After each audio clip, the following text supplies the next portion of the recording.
Bora fazer contato com a nossa equipe no Rio de Janeiro. O Cristiano Pinho já está na linha com a gente. Tem alguns assuntos para tratar aqui conosco. Para começar, a gente vai falar de uma operação contra fraudes bilionárias.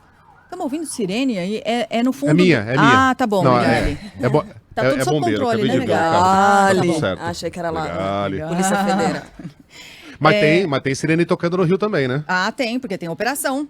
São fraudes bilionárias na negociação de criptomoedas, né, Pinho? Bom dia para você.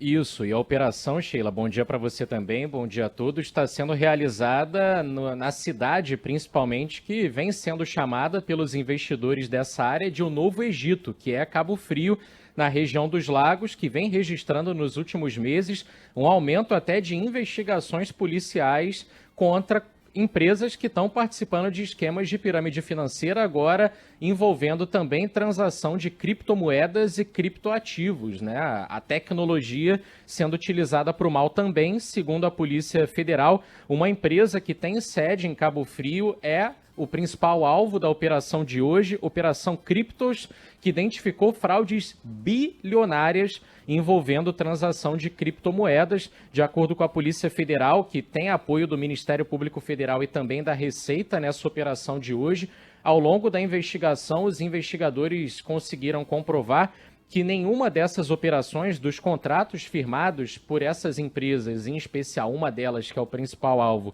com os clientes, eles eram registrados onde deveriam. Ou seja, essas companhias, elas mascaravam o esquema, fechavam o contrato, prometiam um retorno financeiro rápido e em quantidade impressionante e não conseguia cumprir. No fim das contas, os clientes acabavam tomando um calote.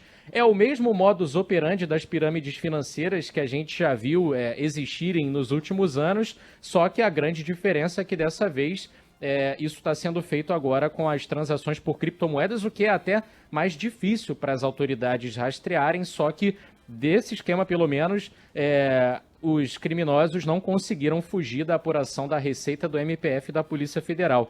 São 120 policiais federais nas ruas, cumprindo 7 mandados de prisão preventiva, 2 de prisão temporária e 15 de busca e apreensão, além do Rio também em São Paulo, no Ceará e no Distrito Federal. Segundo os investigadores, em 6 anos, a movimentação financeira das empresas envolvidas nas fraudes apresentou cifras bilionárias e aproximadamente metade dessa movimentação aconteceu nos últimos 12 meses.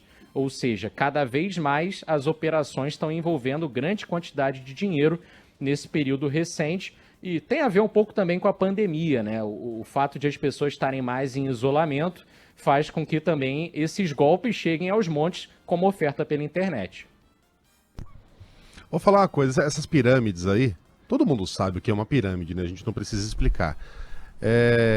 Ela deixa muita gente rica. Ela funciona se você for um dos primeiros a entrar. Só que ela vai funcionar tomando dinheiro de gente incauta que vai entrar depois. Então, quando você entra num esquema de pirâmide, você pode até ser bem sucedido, mas não há alternativa que não sejam essas duas.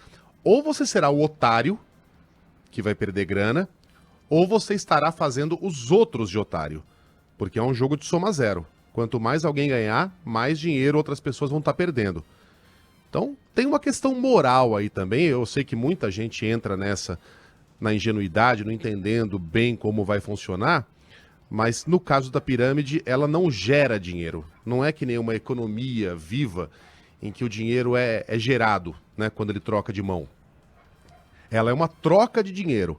Ou você está sendo otário e perdendo grana, o que é a hipótese mais provável, ou você estará fazendo os outros de otário, geralmente amigos, que são as pessoas que você recruta para participar desse esquema de pirâmide e que ficam logo abaixo de você.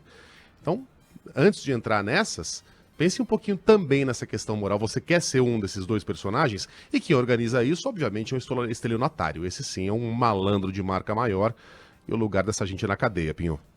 É isso, Megali. No último mês, aliás, chegou a ser criada uma força-tarefa pela Polícia Civil por conta da movimentação atípica de cada vez mais pessoas nesse meio atuando em Cabo Frio. Até um assassinato de um influenciador digital, investidor de criptomoedas, chamou muito a atenção no início do mês, na metade do mês passado, mais ou menos, ele estava saindo de casa em um Porsche, assim, estava cheio da grana, multiplicou suas finanças em um curto espaço de tempo e foi assassinado a tiros. A partir desse momento, a Polícia Civil percebeu que essa disputa entre empresas que estão trabalhando com criptomoedas, ela pode se tornar sangrenta, não só para o bolso dos clientes lesados, mas também com disputas que envolvem até possíveis homicídios motivados pela disputa por clientela. Uhum. Ô Pinho, ontem a gente falava aqui sobre a terceira dose da vacina em parte dos idosos no Rio de Janeiro, né? E hoje a gente tem os dados aqui que são preocupantes, referentes às mortes de idosos com a vacinação completa. Essas mortes cresceram no Rio de Janeiro, né?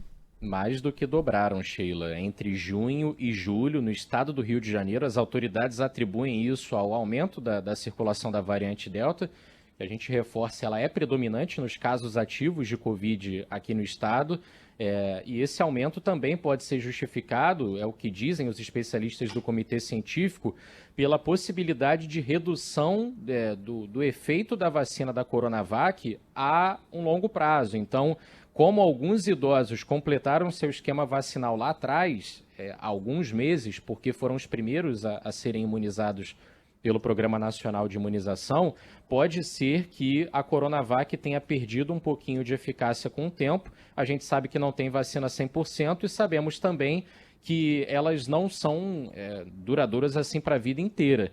Então, até por isso, o Estado diz que só está aguardando uma resposta do Ministério da Saúde quanto a uma orientação para aplicar a terceira dose ou não, a dose de reforço, principalmente nas pessoas que tomaram a Coronavac e também aquelas que têm algum problema de imunidade, que já têm mais tendência a ter sintomas graves de doenças que são complicadas, como a Covid-19.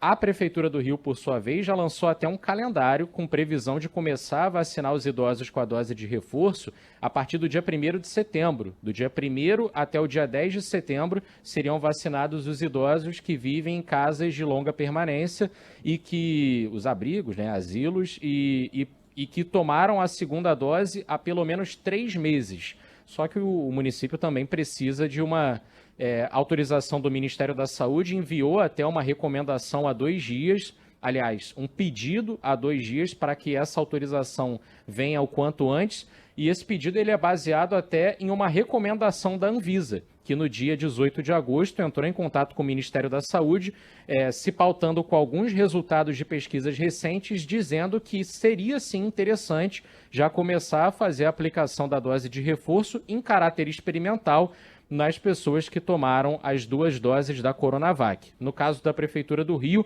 inicialmente os especialistas do Comitê Científico falam que é melhor usar a Pfizer ou a AstraZeneca como dose de reforço, mas para qualquer marca de vacina que tenha sido utilizada para aplicação da primeira e da segunda doses. Ou seja, uma pessoa pode ter tomado qualquer vacina como primeira e segunda doses e aí tomaria uma terceira dose da Pfizer ou da AstraZeneca.